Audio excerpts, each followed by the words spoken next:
Welcome to our deep dive on overcoming those mental blocks during court arguments. Yeah.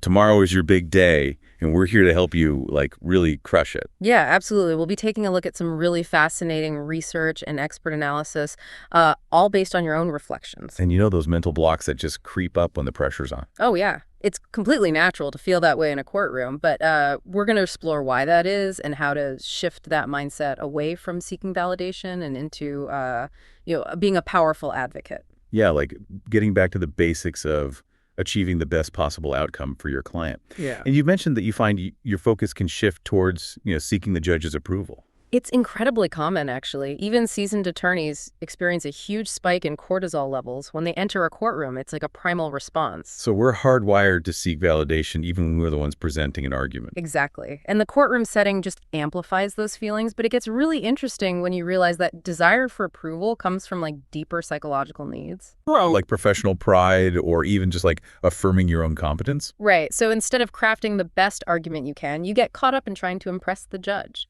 And that divided attention can really hurt your performance. Absolutely. It's a recipe for distraction. So what happens when we let that need for validation take over? How does it actually play out in the courtroom? Well, one thing is reduced assertiveness. You might hesitate to really go for it with an argument because you don't want to seem aggressive or challenge the judge.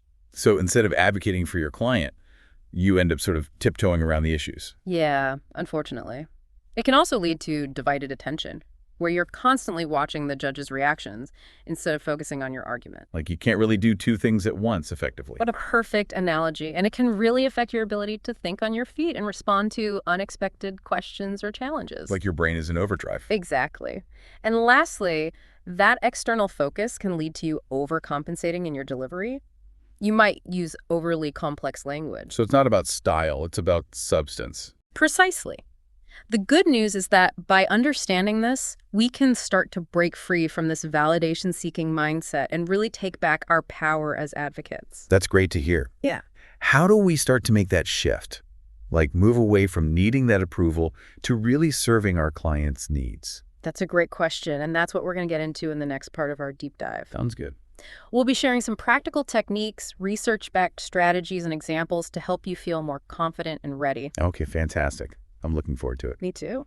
Okay, so we've got the problem figured out, that need for validation, and we've seen how it can really mess things up in court. Right. Now let's talk about solutions. Yeah. How do we shift our focus and kind of regain control over our mindset? One thing you can try is visualization.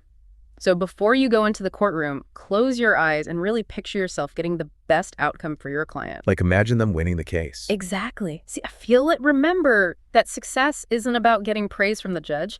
It's about getting a good result for your client.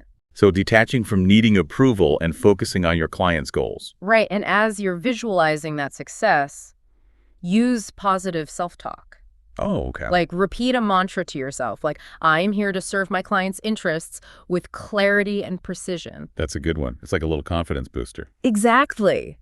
It's about shifting your internal dialogue. Now let's talk about how you see the judge. Okay. Instead of seeing them as someone to impress, try seeing them as a decision maker. Yes. So it's not about winning them over, but about giving them the information they need to make a fair ruling. Exactly. Think of the judge like a scientist. They need clear evidence to reach a conclusion. Your job is to present that evidence in a way that supports your client's case. I like that analogy. There you It's go. about focusing on the substance of your arguments. Right. And try not to get too caught up in what other people in the courtroom are thinking. Yeah, it's easy to worry about that. But it's the judge's opinion that matters most. Oh. So we've talked about shifting our focus and reframing how we view the judge. Right. Now let's talk about projecting assertive confidence. Yeah. That's a tough one for me. Sometimes I feel like I'm projecting nerves more than confidence. Well, remember, confidence comes from being prepared, know your case inside and out, anticipate any counterarguments. The more prepared you are, the more confident you'll feel. It's like studying for a test. If you know the material, you feel much better going in. Exactly. And when you're speaking, make every word count. Be clear, concise, and to the point. So substance over style. Precisely. And Yes. pay attention to your body language. Stand tall, make eye contact, use gestures that emphasize your points. So no fidgeting. Right. You're not there to seek validation, you're there to advocate for your client. So we've covered visualization mindset and confidence. Yeah. Any other tips for staying focused during the actual hearing? I'm not sure. Well, it's about being present and mindful. If you start thinking about what others are thinking, redirect your attention. Ask yourself, does this thought help my client's case? If not, let it go. It's like hitting a reset button. Exactly. And don't forget to breathe. Deep breaths can help you stay calm. Now, before we move on, any key takeaways from this that you'll be focusing on for tomorrow? Okay, so we've talked about a lot, understanding why we get those mental blocks and how to shift our focus and feel more confident. Right. But before you head into court tomorrow, let's talk about measuring your success. Yeah, this goes back to what we were saying about moving away from that need for validation. So it's not about if the judge seems impressed or if the other side is intimidated. No, not at all. The real measure of success is the court's order and how satisfied your client is. Right, because the court's order is what you're working towards, and client satisfaction shows how well you've served them. Exactly. Focus on those things and let go of needing that external approval. It's like remembering why you became a lawyer in the first place. Yeah. It's about justice and helping people. Absolutely. And remember, everyone feels self-doubt, sometimes even experienced lawyers. It's normal. But you can use these strategies to overcome those mental blocks and become a really effective advocate. This has been so helpful. I feel much more prepared for tomorrow.